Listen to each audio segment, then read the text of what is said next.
Kenneth Copeland is not just some random preacher with a big smile and a Bible. He is a case study in what happens when religious language is welded to tax law, marketing tactics, and human appetite for status. His story is not interesting because he is uniquely evil. It is interesting because his empire shows, in high definition, what any system will do when there is money to be made, and almost no one asking hard questions. Start with the dirt and concrete, not the doctrine. Outside Fort Worth, Texas, his Eagle Mountain International Church controls roughly 1,400 acres wrapped around a lake, complete with ministry buildings and a private airfield that literally carries his name. The property includes a parsonage mansion of about 18 to 19,000 square feet, appraised in the multi-million-dollar range and classified as a tax-exempt clergy residence. On paper, that house belongs to the church. In practice, it functions as the private estate of one couple whose public message is that faith and giving unlock blessing. Houston Chronicle. The parsonage setup is legal. That is the point. Texas law lets churches claim a generous exemption on one clergy residence. And if a ministry chooses to interpret residence as gated lakefront compound with a tennis court and a dock, the county has limited tools to push back. Local reporting has estimated that this exemption alone saves well over $100,000 in property taxes each year, a bill shifted quietly onto other taxpayers who will never see the inside of the house they are subsidizing. Copeland did not invent the loophole, but his use of it is one of the clearest, sharpest examples of how spiritual authority and state law can combine into a very comfortable arrangement. Houston Chronicle. None of this appeared overnight. In earlier decades, Copeland was a struggling musician who reinvented himself as a pilot and eventually flew for Oral Roberts, one of the pioneering televangelists of the last century. From there, he built his own ministry, secured large tracts of land from wealthy supporters, and leaned hard into television at a time when religious broadcasting was exploding.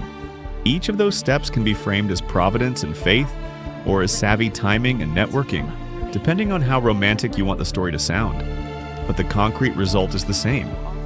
Thousands of acres, dedicated media infrastructure, and a personal brand known around the world. CBS News. Then there is the runway. Copeland Ministries operates its own small airport with paved runway, hangars, and fueling capacity. From there, the ministry fleet has included multiple private jets purchased or refurbished with donor help over the years. Copeland has defended his need for private aircraft by arguing that commercial flights are hostile environments, and that flying coach would feel like being trapped in a tube full of demons. The famous finger wag during that interview went viral because it captured the core tension. A man asking retirees and single parents for donations while explaining why sharing a cabin with them is spiritually unacceptable. StarTelegram.com. This is not just about taste.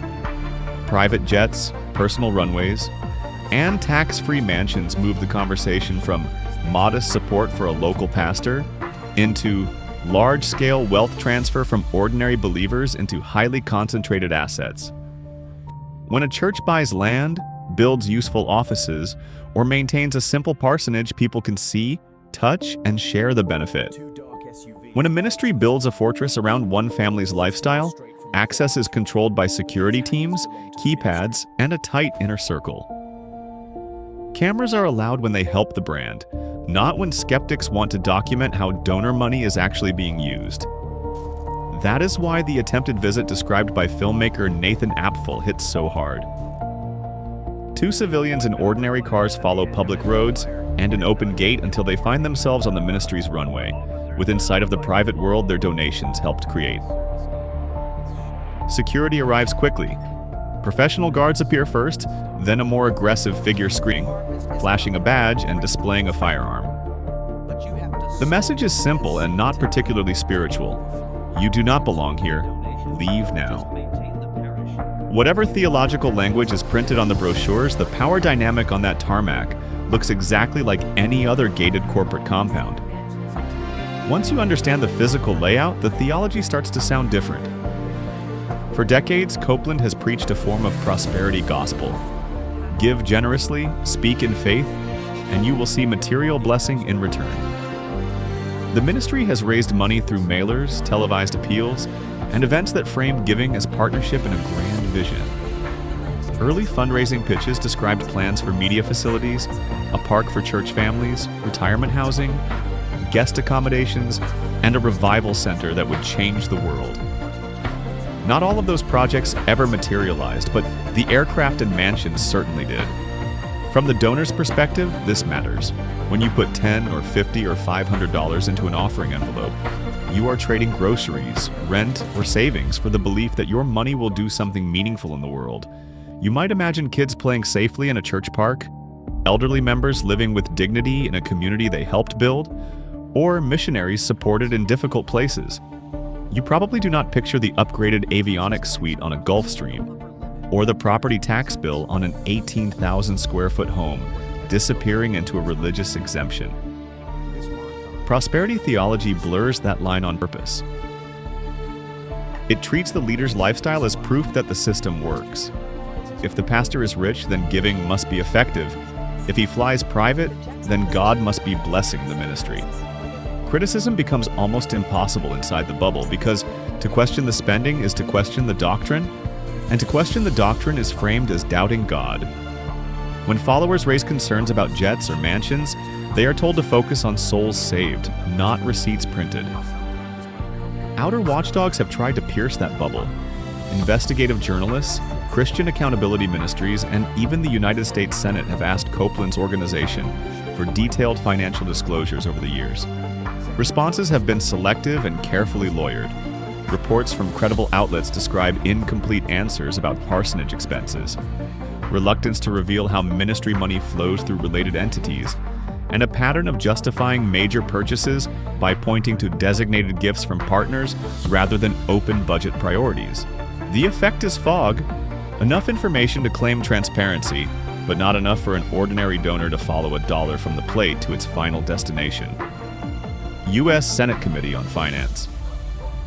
Meanwhile, the daily experience of church members and viewers stays intensely emotional and personal. A single mother in an apartment watches Copeland preach about sowing in faith and decides to give even though rent is tight because the message is wrapped in urgency and supernatural expectation. An older couple on a fixed income keeps sending small checks because they have been told for years that partnership with this ministry is their greatest legacy. They see clips of crusades, testimonies of healings, and shots of the campus from flattering angles. They do not see county tax records or aviation databases. Online, the pattern intensifies. Short clips of Copeland preaching about abundance circulate on social media alongside edits of his most controversial moments, creating an endless loop of fascination and disgust. Supporters share his words as proof that God still prospers his servants. Critics share the same footage as proof that religion is a scam. In both cases, attention flows back toward the brand. Every view strengthens the gravitational pull of the empire, even when the viewer thinks they are only hate-watching. This is where ethics has to walk in and sit down. It is one thing for a business to sell aspirational lifestyle products to people who can afford to say no. It is another thing entirely for a spiritual authority to receive tax-favored donations from people in fragile situations and then convert those gifts into symbols of status that those givers will never be allowed to touch. You can argue that the law permits it, that some donors are thrilled to see their leader living large, that critics are just jealous. But if your religion contains any commandment about caring for the poor and resisting greed, you eventually hit a wall. The deeper problem is not that Kenneth Copeland exists, it is that his model works so well. If you combine legal nonprofit status, a message that equates money with faith, and a culture that treats leaders as untouchable, you can build almost anything on top of that foundation. Today, it is an 18,000 square foot parsonage and a private runway. Tomorrow, it might be a chain of for-profit side businesses with ministry branding, a line of financial products marketed as holy, or a gated retirement village that quietly shifts risk onto elderly residents while keeping assets in church-controlled entities. Ordinary believers cannot rewrite tax codes by themselves, but they can stop pretending this setup is normal. They can demand audited financial statements and independent boards instead of rubber stamp committees stacked with loyalists. They can ask why a ministry that claims global reach cannot tolerate commercial flights a few times a month. They can push back when vision casting sounds like a luxury brochure and when stewardship is defined as keeping one man in maximum comfort. The point is not to shame people who once gave to Copeland or anyone like him. Many donors acted in sincerity with limited information in a culture that told them skepticism equals rebellion. The point is to draw a clean line going forward. If a ministry will not submit to basic transparency about salaries, travel, real estate, and related companies, it does not earn the right to ask struggling families for last-ditch offerings. If a pastor chooses a fortress lifestyle, he should fund it the way entrepreneurs do, by building a taxable business and paying his own way. There are thousands of small pastors around the world who live modestly, open their homes and lives, and would be embarrassed to be compared with an empire like Copeland's.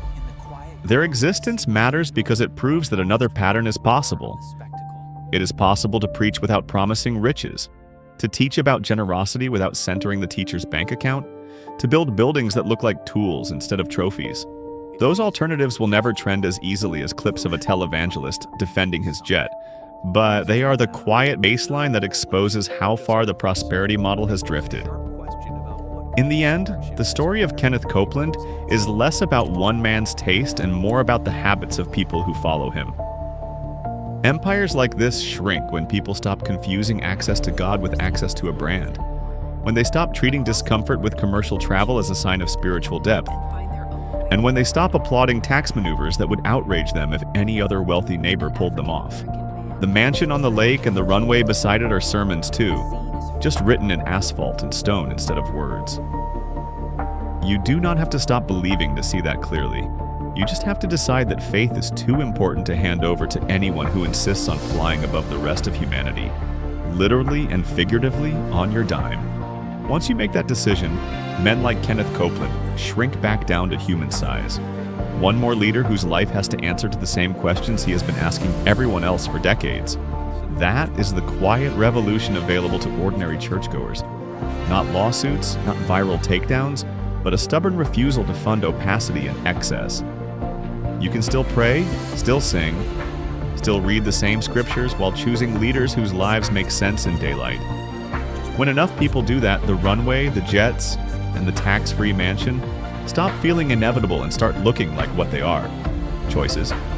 TTPS www.houstonchronicle.com. News, or investigations, unfair burden, article Tanya Kenneth Copeland Wealth. Pastor tax-free mansion, 166x283.php. UTM source, ChatGPT.com. Kenneth Copeland is the wealthiest pastor in America. So, HTTPS www.cbsnews.com. News on the road to prosperity. UTM source at CIA. ChatGPT.com on the road to prosperity. HTTPS www.startelegram.com. News local article 99938 TML. UTM source ChatGPT.com. Kenneth Copeland defends use of 3 private planes. HTTPS www.finance.senate.gov. Download Copeland summary. Kathyam source ChatGPT. Com Kenneth Copeland Ministries.